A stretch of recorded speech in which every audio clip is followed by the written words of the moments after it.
नमो भगवते वासुदेवाय नमः। ओम नमः शिवाय। जय माता दी। आज शुक्रवार के दिन आप सुनेंगे संतोषी माता की व्रत कथा। अगर आप शुक्रवार को व्रत करते हैं तो शुक्रवार की कथा अवश्य सुननी या पढ़नी चाहिए। ऐसा करने से माता की पूजा अर्चना संपूर्ण होती है। शुक्रवार के दिन माता संतोषी की पूजा करने से धन संपत्ति संतान सुख समृद्धि की प्राप्ति होती है और मनुष्य की सभी मनोकामनाएं पूर्ण होती हैं। आज सुनेंगे आप बहुत ही दुर्लभ पौराणिक संतोषी माता की कथा। आपसे अनुरोध है कि कथा को पूरा सुने। कथा को सुनने से पहले आप कमेंट बॉक्स में जय संतोषी माता लिखना बिल्कुल भी मत भूलिएगा। आप सभी प्रसन्न मन और चित्त लगाकर श्रवण करें संतोषी माता की कथा। एक गांव में एक बुढ़िया रहती थी जिसके 7 बेटे थे। 6 बेटे कमाने वाले थे और एक बेटा निकम्मा था।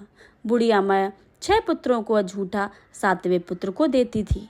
7वां पुत्र एक दिन अपनी पत्नी से बोला, देखो मेरी माता मुझे कितना प्रेम करती है।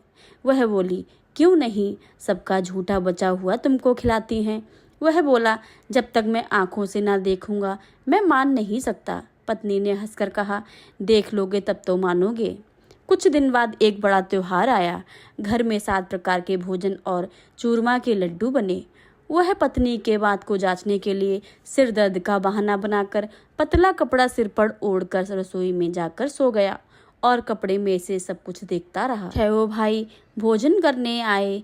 उसने देखा माँ ने उनके लिए सुंदर सुंदर आसन बिछाए, 7 प्रकार की रसोई परोसी और आग्रह कर करके उन्हें भोजन कराती रही। वह देखता रहा। 6 भाई भोजन करके उठ गए। तब माँ ने उनकी थालियों में लड्डुओं के टुकड़ों को उठाया और एक लड्डू बनाया। जूठन साफ करके माँ ने उसे पुकारा, उठ बेटा उठ, तेरे भाइयों ने भोजन कर लिया है, तू भी भोजन कर ले। उसने कहा, माँ मुझे भोजन नहीं करना है, मैं परदेश जा रहा हूँ। माता ने कहा, कल जाना हो तो आज ही जा। वह बोला, हाँ हाँ जा रहा हूँ। यह कहकर वह घर से निकल गया। चलते समय वह पत्नी की याद आई। वह गौशाला में कंडे थाप रही थी। वहां जाकर वह बोला, मेरे पास तो कुछ नहीं है, यह अंगूठी है, सो ले लो और अपनी कोई निशानी मुझे दे दो। वह बोली, मेरे पास क्या है, यह गोबर भरा हाथ है। यह कहकर पत्नी ने उसकी पीठ पर गोबर के हाथ से थाप मार दी। वह चल दिया। चलते चलते दूर देश में पहुंच गया।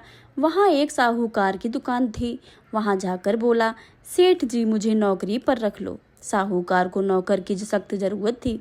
साहूकार ने कहा, काम देखकर तनख्वाह मिलेगी। उसने कहा, सेठ जी जैसा आप ठीक समझे। उसे साहूकार ने वहां नौकरी पर मिल गई। वह वहां दिन रात काम करने लगा। कुछ दिन में दुकान का लेन देन, हिसाब किताब, ग्राहकों का माल बेचना, सारा काम करने लगा। साहूकार के साथ 8 नौकर थे। वे सब चक्कर खाकर गिरने लगे, लेकिन उसने अपनी लगन, परिश्रम और ईमानदारी से भी सभी को पीछे छोड़ दिया। उसे अपने किए का फल मिला। सेठ ने भी उसका काम देखकर 3 महीने में ही उसे मुनाफा में साझीदारी बना लिया। परिश्रम करते करते 12 वर्ष में ही वह नगर का नामी सेठ बन गया और सेठ अपना सारा कारोबार उस पर छोड़कर बाहर चला गया। इधर उसकी पत्नी पर क्या बीती है वह सुनिए। सास ससुर उसे दुख देने लगे। गृहस्थी का सारा काम करवाकर उसे लकड़ी लेने जंगल में भेजते। इसी बीच घर की रोटियां के आटे से भी जो भूसी निकलती थी उससे रोटी बनाकर रख दी जाती थी और फूटे नारियल की नरेली में पानी दिया जाता था। इस तरह दिन बीतते रहे। एक दिन वह सब जंगल में लकड़ी लेने जा रही थी। तब उसे रास्ते में बहुत सी स्त्रियां संतोषी माता का व्रत करते दिखाई दी। वह वहां खड़ी होकर पूछने लगी, बहनों यह तुम किस देवता का व्रत कर रही हो और इसके करने से क्या फल मिलता है? इस व्रत के करने की क्या विधि है? यदि तुम अपने इस व्रत का विधान मुझे समझाकर कहोगी तो मैं तुम्हारा बड़ा एहसान मानूंगी। उनमें से एक स्त्री बोली, सुनो यह संतोषी माता का व्रत है। इसके करने से निर्धनता, दरिद्रता का नाश होता है, लक्ष्मी आती है और मन की सारी चिंताएं दूर हो जाती हैं। मन को प्रसन्नता और शांति मिलती है। निपुति को पुत्र की प्राप्ति मिलती है। प्रीतम बाहर गया हो तो वह शीघ्र लौट आता है। कुंवारी कन्या का मनपसंद वर मिल जाता है। चलता मुकदमा खत्म हो जाता है, ग्रह कलेश की निवृत्ति हो, मुख शांति होती है, घर में धन जमा हो, धन जायदाद का लाभ होता है, और तथा भी और भी मन में जो कुछ मनोकामना हो वह सभी संतोषी माता की कृपा से पूरी हो जाती हैं। इसमें कोई संदेह नहीं है। वह पूछने लगी, यह व्रत कैसे किया जाता है, यह भी बताइए तो बड़ी कृपा होगी। वह स्त्री कहने लगी, बिना परेशानी, श्रद्धा और प्रेम से जितना भी बन सके माता का प्रसाद लेना। 5.25 पैसे या 5.25 आने तथा इससे भी ज़्यादा शक्ति हो तो भक्ति के अनुसार गुड़ और चना लें। हर शुक्रवार को निराहार रहकर कथा कहना और सुनना। इसके बीच ओम बीज कम नहीं टूटे। लगातार नियम पालन के करना। सुनने वाला कोई ना मिले तो घी का दीपक जलाकर उसके आगे जल के पात्र को रखकर कथा कहना, परंतु नियम ना टूटे। जब तक कार्य सिद्ध ना हो नियम पालन करना, और कार्य की सिद्धि हो जाने पर व्रत का उद्यापन करना। 3 मास में माता पूरा फल प्रदान करती हैं। यदि किसी के ग्रह खोटे हैं तो भी माता 1 वर्ष में अवश्य उनका अनुकूल कर देती हैं। कार्य सिद्ध होने पर उद्यापन करना चाहिए, बीच में नहीं। उद्यापन में 2.5 सेर आटे का ख्वाजा तथा इसी के अनुसार खीर तथा चने का साग बनाना। 8 बच्चों को भोजन कराना। जहाँ तक मिले देवर, जेठ, भाई, बंधु कुटुंब के लड़के लेना। ना मिले तो रिश्तेदारों और पड़ोसियों के लड़के बुलाना। उन्हें भोजन कराकर यथाशक्ति दक्षिणा देना। माता का नियम पूरा करना। ध्यान रखना उस दिन घर में कोई खटाई न खाए। यह सुन वह बोली, वहाँ से चल दी। रास्ते में लकड़ी के बोझ को बेच दिया और उन पैसों से गुड़ चने ले माता के व्रत की तैयारी करके आगे चली।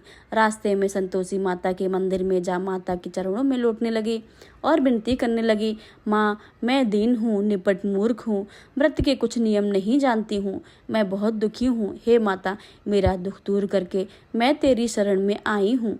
माता को दया आई। एक शुक्रवार ही बीता, दूसरे शुक्रवार को ही उसके पति का पत्र आया और तीसरे शुक्रवार को उसको भेजा हुआ पैसा आ पहुंचा। यह देखकर जेठानी मुंह सिकोड़ने लगी, इतने दिनों के बाद इतना पैसा आया है, इसमें क्या बड़ाई है।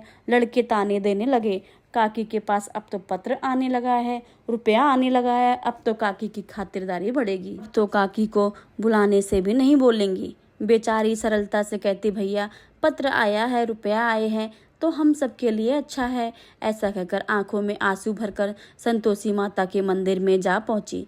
मातेश्वरी के चरणों में गिरकर रोने लगी। माँ ने, मैंने तुमसे पैसा नहीं मांगा है, मुझे पैसे से क्या काम है, मुझे तो अपने सुहाग से काम है, मैं तो अपने स्वामी के दर्शन और सेवा मांगती हूँ। तब माता ने प्रसन्न होकर कहा, जा बेटी, तेरा स्वामी जल्दी ही आएगा।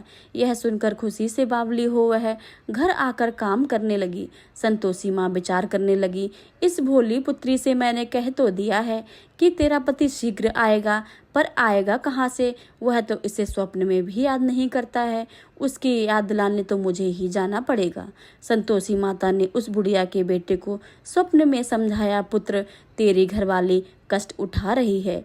वह बोला, हाँ माता, यह तो मुझे मालूम है, परंतु क्या करूं, कहाँ जाऊं, कैसे जाऊं। परदेश की बात है, लेन देन का सारा हिसाब किताब है, कोई जाने का रास्ता नजर नहीं आता है। आप ही कोई राह दिखाएं कि मैं कैसे जाऊं। माँ कहने लगी, सवेरे नहा धोकर संतोषी माता का नाम लेकर घी का दीपक जलाकर दंडवत कर और दुकान पर जा बैठना। देखते देखते तेरा लेन देन चुक जाएगा, जमा माल बिक जाएगा, सांझ होते होते धन का ढेर लग जाएगा। वह अगले दिन सुबह बहुत जल्दी उठा। उसने अपने मित्रों, बांधवों, परिचितों से स्वप्न में माता द्वारा कही हुई बातों कही सुनाई। वे सब उसकी बात सुनकर उसकी खिल्ली उड़ाने लगे। वे कहने लगे कि कभी सपने की बात सच होती है क्या। एक बूढ़ा व्यक्ति बहुत समझदार था, वह बोला, देखो भाई, मेरी बात मानो, इस तरह साँच या झूठ कहने के बदले देवता ने क्या जैसा कहा है वैसा ही करना, तेरा क्या जाता है। बूढ़े की बात मानकर नहा धोकर उसने संतोषी माता को प्रणाम किया। फिर घी का दीपक जलाकर दुकान पर जाकर बैठा। शाम तक धन का ढेर लग गया और हैरान हुआ जब मन में संतोषी माता का नाम ले प्रसन्न होकर घर जाने के वास्ते गहना, कपड़ा व सामान खरीदने लगा। जब काम से निपट घर को रवाना हुआ, उधर उसको पत्नी जंगल में लकड़ी लेने गई। लौटते वक्त थक जाने के कारण संतोषी माता के मंदिर पर विश्राम करने बैठ गई। यह तो उसका रोज का रुकने का स्थान था। धूल उड़ती दिखाई दी। उसने पूछा, माता, हे माता, यह धूल कैसे उड़ रही है? माँ ने कहा, हे पुत्री, तेरा पति आ रहा है। अब तू ऐसा कर, लकड़ियों के 3 बोझ बना ले।